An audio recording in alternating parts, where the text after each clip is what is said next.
आदरणीय अध्यक्ष जी, आजादी के 75 साल बीत गए। 8 करोड़ परिवारों को आज नल से जल मिला है। वो माताएं तुम्हारे झूठ को कैसे स्वीकार करेगी? तुम्हारी गलतियों को, गालियों को कैसे स्वीकार करेगी? आयुष्मान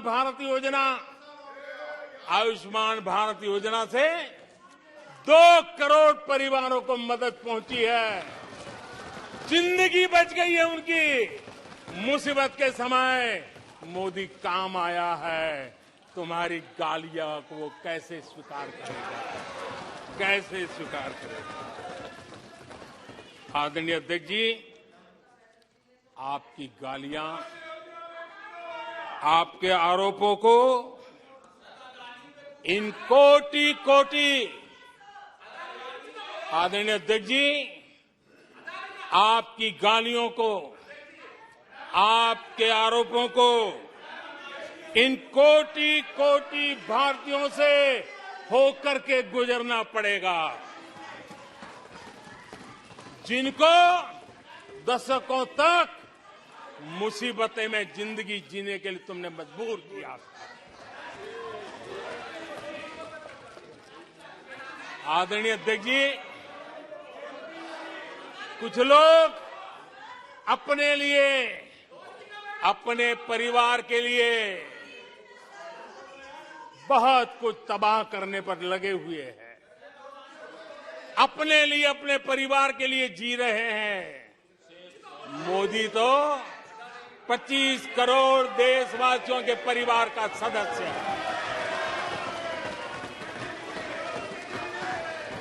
आदरणीय अध्यक्ष जी, 140 करोड़ देशवासियों के आशीर्वाद, ये मेरा सबसे बड़ा सुरक्षा कवच है। और गालियों के शस्त्र से, झूठ के शस्त्रास्त्रों से इस सुरक्षा कवच को कभी तुम भेद नहीं सकते हो। वो विश्वास का सुरक्षा कवच है और इन शस्त्रों से तुम कभी भेद नहीं सकते हो। आदरणीय अध्यक्ष जी,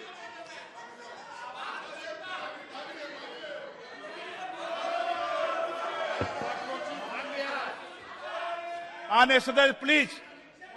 नहीं, ये तरीका उचित नहीं है आपका। कोई तरीका उचित नहीं है। नो, इस तरीके से सदन नहीं चलेगा। मैं आपको बता देता हूं, नो, तरीका गलत है। बैठिए, बैठिए। क्या सदन है? संसद है? बैठकर टिप्पणी करते हैं। सदन के नेता बोलते हैं जब कुछ शांत रखा करो, मर्यादा रखा करो चीजों की।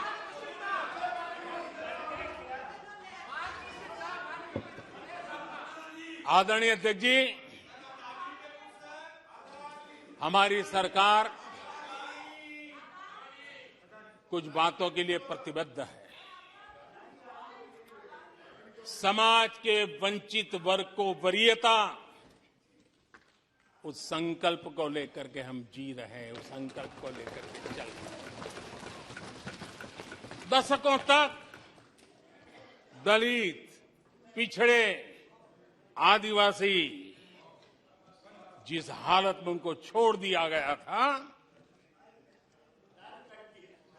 वो सुधार नहीं आया जो संविधान निर्माताओं ने सोचा था, जो संविधान निर्माताओं ने निर्दिष्ट किया था। 2014 के बाद गरीब कल्याण योजनाओं का सर्वाधिक लाभ मेरे इन्हीं परिवारों को मिला है। दलित, पिछड़ों, आदिवासी की बस्तियों में पहली बार, मानिए थे कि पहली बार बिजली पहुंची है। मीलों तक पानी के लिए जाना पड़ता था, पहली बार नल से जल पहुंच रहा है। इन परिवारों में पहुंच रहा है। माननीय अध्यक्ष जी, अनेक परिवार, कोटि परिवार पहली बार पक्के घर में आज जा पाए हैं, वहां रह पाए हैं। आदरणीय अध्यक्ष जी, जो बस्तियां आपने छोड़ दी थी, आपके लिए चुनाव के समय ही जिसकी याद आती थी, आज सड़क हो, बिजली हो, पानी हो, इतना ही नहीं 4G कनेक्टिविटी भी वहां पहुंच रही है। आदरणीय अध्यक्ष जी, पूरा देश गौरव कर रहा है। आज एक आदिवासी राष्ट्रपति के रूप में जब देखते हैं, पूरा देश गौरवगान कर रहा है। आज देश में आदि जाति समूह के नर नारी जिन्होंने मातृभूमि के लिए जीवन तर्पण कर दिए, आजादी के जंग का नेतृत्व किया, उनका पुण्य स्मरण आज हो रहा है और हमारे आदिवासियों का गौरव दिवस मनाया जा रहा है। और हमें गर्व है कि ऐसी महान हमारे आदिवासी परंपरा के प्रतिनिधि के रूप में एक महिला देश का नेतृत्व कर रही है, राष्ट्रपति के रूप में काम कर रही है। हमने उनका हक दिया है। आदरणीय जी,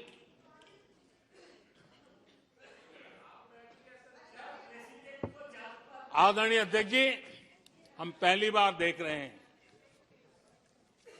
एक बात ये भी सही है, हम सबका समान अनुभव है, सिर्फ मेरा ही ऐसा है ऐसा नहीं, आपका भी है। हम सब जानते हैं कि जब मां सशक्त होती है तो पूरा परिवार सशक्त होता है। जब मां सशक्त होती है तो परिवार सशक्त होता है, परिवार सशक्त होता है तो समाज सशक्त होता है और तभी जाकर के देश सशक्त होता है। और मुझे संतोष है कि माताएं, बहनों, बेटियों को सबसे ज्यादा सेवा करने का सौभाग्य हमारी सरकार को मिला है। हर छोटी मुसीबत को दूर करने का प्रामाणिक पूर्वक प्रयास किया है। बड़ी संवेदनशीलता के साथ उस पर हमने ध्यान केंद्रित किया है। आदरणीय अध्यक्ष जी, कभी कभी मजाक उड़ाया जा रहा है, ऐसा कैसा प्रधानमंत्री है, लाल किले पर से टॉयलेट की बातें करता है, बड़ी मजाक उड़ाई गई। आदरणीय अध्यक्ष जी, ये टॉयलेट, ये इज्जतगार, इन मेरी माताओं बहनों की क्षमता, उनकी सुविधा, उनका सुरक्षा का सम्मान करने वाली बात। इतना ही नहीं माननीय अध्यक्ष जी, जब मैं सैनिटरी पैड की बात करता हूं तो लोगों को लगता है अरे प्रधानमंत्री ऐसे विजय में क्यों जाते हैं। माननीय अध्यक्ष जी, सैनिटरी पैड्स के अभाव में गरीब बहन बेटियों के अपमान सहती थी, बीमारियों का शिकार हो जाती थी। माताओं बहनों को धुएं में दिन के कई घंटे बिताने पड़ते थे, उनका जीवन धुएं फंसा रहता था, उसे मुक्ति दिलाने का काम उन गरीब माताओं बहनों को करने का सौभाग्य हमें मिला है। जिंदगी खप जाती थी, आधा समय पानी के लिए, आधा समय केरोसिन की लाइन के अंदर खपे रहते थे। आज उसे मुक्ति देने का संतोष, उन माताओं बहनों को मुक्ति देने का संतोष।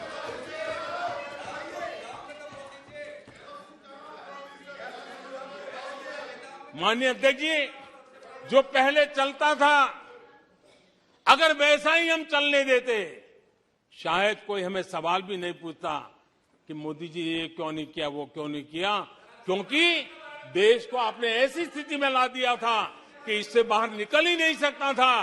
वैसी निराशा में देश को झोंक कर रखा हुआ था। हमने उज्ज्वला योजना से धुएं से मुक्ति दिलाई, जल जीवन से पानी दिया, बहनों के सशक्तिकरण के लिए काम किया।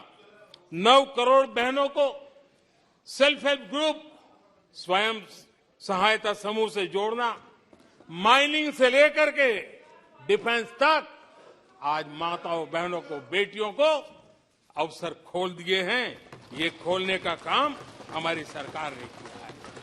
आदरणीय अध्यक्ष जी, इस बात को हम याद करें, वोट बैंक की राजनीति ने देश के सामर्थ्य को कभी कभी बहुत बड़ा गहरा धक्का पहुंचाया है।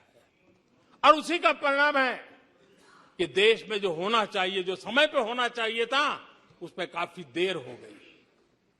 आप देखिए, मध्यम वर्ग लंबे समय तक मध्यम वर्ग को पूरी तरह नकार दिया गया, उसकी तरफ देखा तक नहीं गया। एक प्रकार से वो मान के चला कि हमारा कोई नहीं, अपने ही बलबूते पर जो हो सकता है करते चलो। वो अपनी पूरी शक्ति बेचारा खपा देता था। लेकिन हमारी सरकार, एनडीए सरकार ने मध्यम वर्ग की ईमानदारी को पहचाना है, उन्हें सुरक्षा प्रदान की है, और आज हमारा परिश्रमी मध्यम वर्ग देश को नई ऊंचाई पर ले जा रहा है। सरकार के विभिन्न योजनाओं से मध्यम वर्ग को कितना लाभ हुआ है, माननीय अध्यक्ष जी, मैं उदाहरण देता हूं। 2014 से पहले जीबी डेटा, क्योंकि आज युग बदल चुका है, ऑनलाइन दुनिया चल रही है, हर एक के हाथ में मोबाइल पड़ा हुआ है, कुछ लोगों के जेब फटे हुए हो तो भी मोबाइल तो होता ही है। आदरणीय अध्यक्ष जी, 2014 के पहले जीबी डेटा की कीमत 250 रुपया थी, आज सिर्फ 10 रुपया, आज सिर्फ 10 रुपया। आदरणीय अध्यक्ष जी, एवरेज हमारे देश में एक नागरिक एवरेज 20 जीबी का उपयोग करता है। अगर उस हिसाब को मैं लगाऊं तो एवरेज एक व्यक्ति का 5,000 रुपया बचता है। आदरणीय अध्यक्ष जी, 5,000 रुपया बचता है। आदरणीय अध्यक्ष जी, जन औषधि स्टोर आज पूरे देश में आकर्षण का कारण बने हैं, क्योंकि मध्यम वर्ग का परिवार, उसको अगर परिवार में सीनियर सिटीजन है, डायबिटीज जैसी बीमारी है, तो 1,000, 2,000, 2,500, 3,000 की दवाई हर महीना लेनी पड़ती है। जन औषधि केंद्र में जो दवाई बाजार में 100 रुपए में मिलती है, जन औषधि में 10 रुपए, 20 रुपए में मिलती है।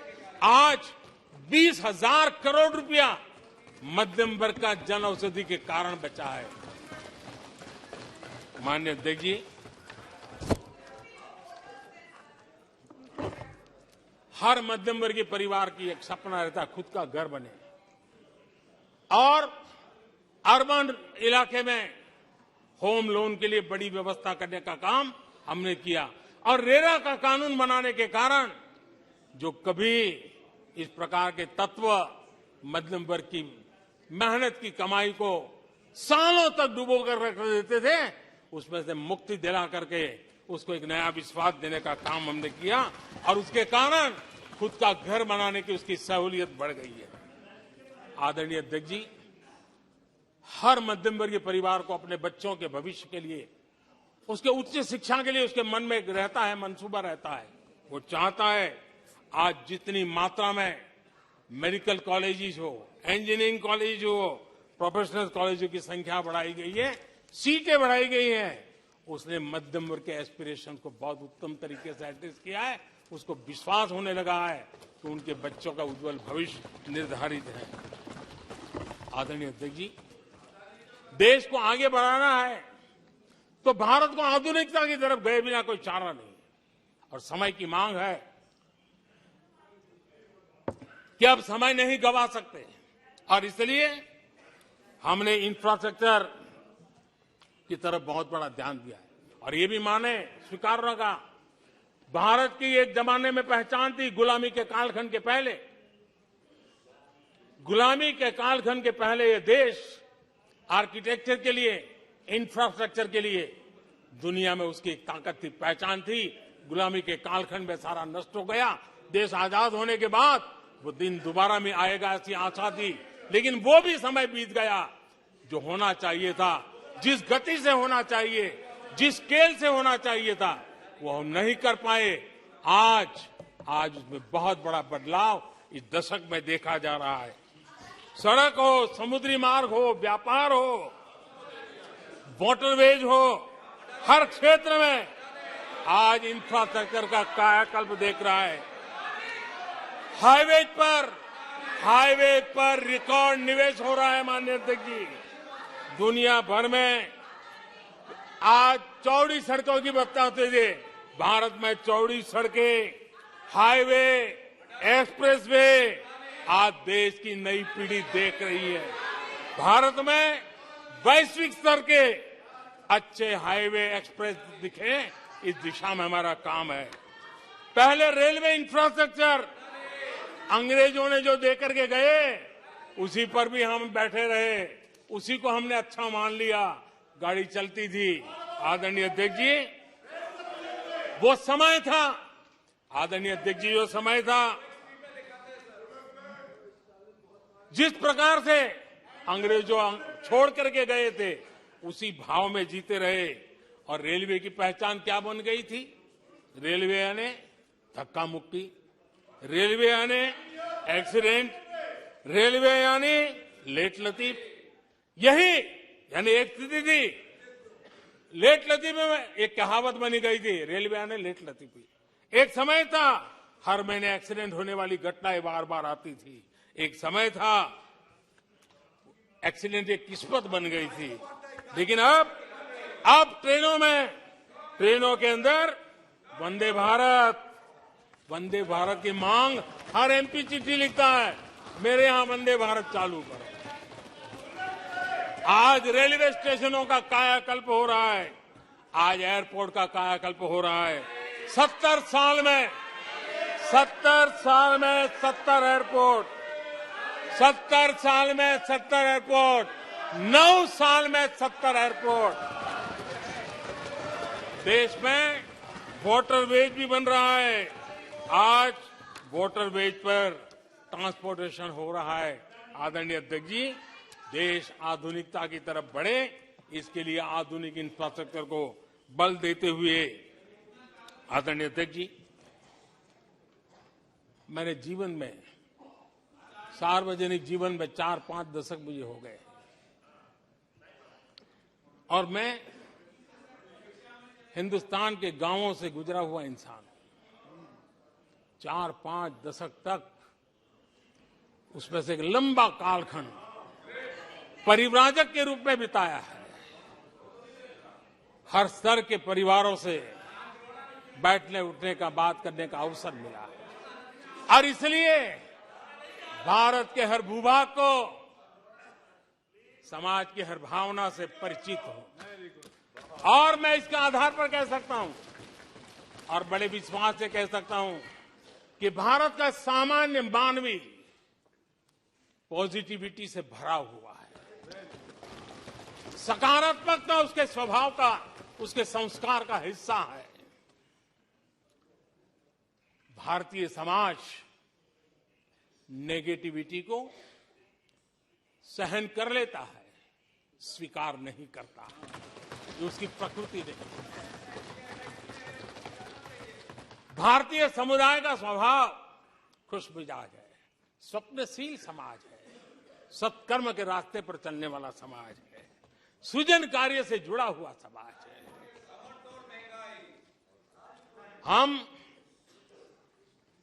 मैं आज कहना चाहूंगा, जो लोग सपने लेकर के बैठे हैं कि कभी यहां बैठते थे, फिर कभी मौका मिलेगा, ऐसे लोग जरा 50 बार सोचें, अपने तौर तरीकों पर जरा पुनर्विचार करें। लोकतंत्र में आपको भी आत्मचिंतन करने की आवश्यकता है।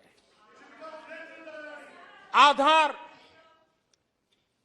आज डिजिटल लेन देन का सबसे बड़ा महत्वपूर्ण अंग बन गया। आपने उसको भी निराधार करके रख दिया था, अब उसके भी पीछे पड़ गए थे। उसको भी रोकने के लिए कोर्ट कचहरी तक को छोड़ा नहीं था। जीएसटी को न जाने क्या क्या कह दिया गया, पता नहीं। लेकिन आज हिंदुस्तान की अर्थव्यवस्था को और सामान्य मानवी को जीवन सुगम बनाने में जीएसटी ने एक बहुत बड़ी भूमिका अदा की। वो जमा एचएएल को कितनी गालियां दी गई, किस प्रकार से बड़े बड़े फोरम का मिसयूज किया गया। आज एशिया का सबसे बड़ा हेलीकॉप्टर बनाने वाला हब बन चुका है, जहां से तेजस हवाई जहाज सैकड़ों की संख्या में बन रहे हैं। भारतीय सेना के हजारों करोड़ रुपए का ऑर्डर आज एचएएल के पास है। भारत के अंदर आज वाइब्रेंट डिफेंस इंडस्ट्री आगे आ रही है। आज भारत डिफेंस एक्सपोर्ट करने लगा है। माननीय अध्यक्ष जी, हिंदुस्तान के हर नौजवान को गर्व होता है। निराशा में डूबे हुए लोगों से अपेक्षा नहीं है। आदरणीय अध्यक्ष जी, आप जानते हैं भली भांति, समय सिद्ध कर रहा है। जो कभी यहां बैठते थे वो वहां जाने के बाद भी फेल हुए हैं। वहां जाने के बाद भी फेल हुए हैं और देश पास होता जा रहा है, डिस्टिंक्शन पे जा रहा है। और इसलिए समय की मांग है कि आज निराशा में डूबे हुए लोग थोड़ा स्वस्थ मन रख के आत्मचिंतन करें। आदरणीय अध्यक्ष जी, यहां जम्मू कश्मीर की भी चर्चा हुई। जम्मू कश्मीर की भी चर्चा हुई और जो अभी अभी जम्मू कश्मीर घूम कर गए उन्होंने देखा होगा कितने आन बान शान के साथ आप जम्मू कश्मीर में जा सकते, घूम सकते, फिर सकते। आदरणीय अध्यक्ष जी, पिछली शताब्दी के उत्तरार्ध में आदरणीय अध्यक्ष जी, पिछली शताब्दी के उत्तरार्ध में मैं भी जम्मू कश्मीर में यात्रा लेके गया था और लाल चौक में तिरंगा फहराने का संकल्प लेकर के चला था। और तब आतंकवादियों ने पोस्टर लगाए थे। आतंकवादियों ने पोस्टर लगाए थे उस समय और कहा था कि देखते हैं किसने अपनी मां का दूध पिया है जो लाल चौक में आके तिरंगा फहराता है। पोस्टर लगे थे और उस दिन वो 24 जनवरी थी। मैंने जम्मू के अंदर बड़ी सभा में कहा था, अध्यक्ष जी मैं पिछली शताब्दी की बात कर रहा हूं, और तब मैंने कहा था आतंकवादी कान खोल करके सुन ले। उस दिन मैंने कहा था आतंकवादी कान खोल करके सुन ले। 26 जनवरी को ठीक 11 बजे मैं लाल चौक पहुंचूंगा, बिना सिक्योरिटी आऊंगा, बुलेट प्रूफ जैकेट के बिना आऊंगा और फैसला लाल चौक में होगा किसने अपनी मां का दूध पिया।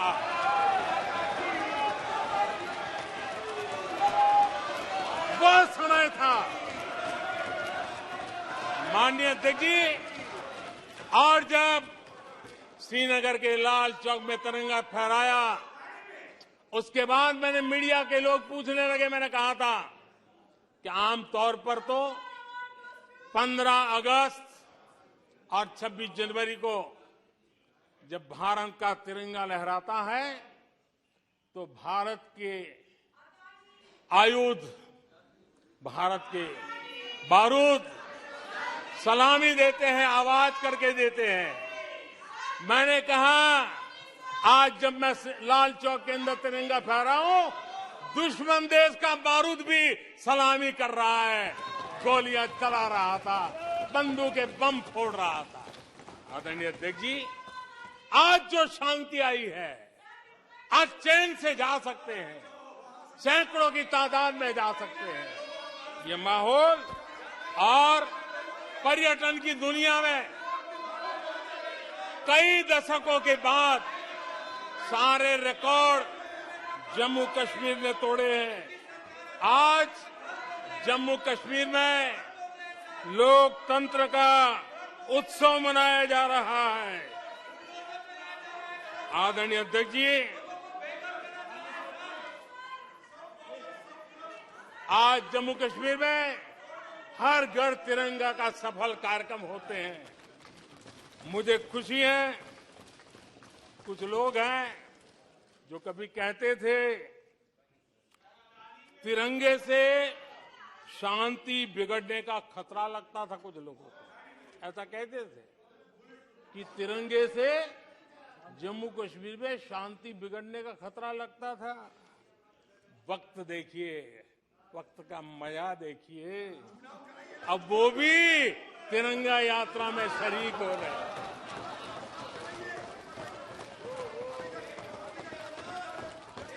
और आदरणीय अध्यक्ष जी, अखबारों में एक खबर आई थी जिसकी तरफ ध्यान नहीं गया होगा। आदरणीय अध्यक्ष जी,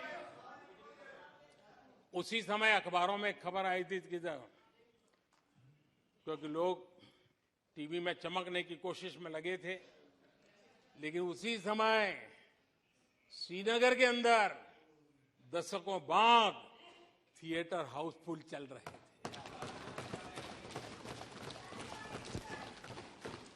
और अलगाववादी दूर दूर तक नजर नहीं आते थे।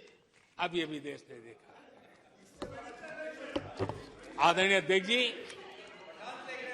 अभी हमारे साथी आकर ही हमारे माननीय सदस्य नॉर्थ ईस्ट के लिए कह रहे थे।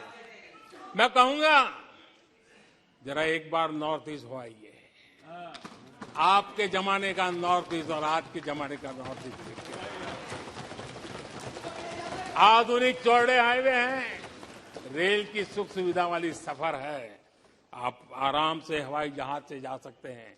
नॉर्थ ईस्ट के हर कोने में आज बड़ी, और मैं गर्व के साथ कहता हूं, आजादी का 75 साल मना रहे हैं, तब मैं गर्व से कहता हूं 9 साल में करीब 7500 7,500 7,500 जो हथियार के रास्ते पर चल पड़े थे, ऐसे लोगों ने सरेंडर किया और अलगाववादी प्रवृत्ति छोड़ करके मुख्य धारा में आने का काम किया है। आदरणीय अध्यक्ष जी, आज त्रिपुरा में लाखों परिवारों को पक्का घर मिला है, उसकी खुशी में मुझे शरीक होने का अवसर मिला। जब मैंने त्रिपुरा में हीरा योजना की बात कही थी, तब मैंने कहा था हाईवे, हाईवे, रेलवे और एयरवे, ये हीरा का आज सफलतापूर्वक त्रिपुरा की धरती पर मजबूती नजर आ रही है। त्रिपुरा तेज गति से आज भारत की विकास यात्रा का भागीदार बना है। आदरणीय अध्यक्ष जी, मैं जानता हूं सच सुनने के लिए भी बहुत सामर्थ्य लगता है। आदरणीय अध्यक्ष जी, झूठे गंदे आरोपों को सुनने के लिए भी बहुत बड़ा धैर्य लगता है, और मैं इन सबका अभिनंदन करता हूं जिन्होंने धैर्य के साथ गंदी से गंदी बातें सुनने का ताकत दिखाई है। ये अभिनंदन के अधिकारी हैं, लेकिन जो सच सुनने का सामर्थ्य नहीं रखते हैं, वो कितनी निराशा की गर्त में डूब चुके होंगे, इसका देश आज सबूत देख रहा है। माननीय अध्यक्ष जी,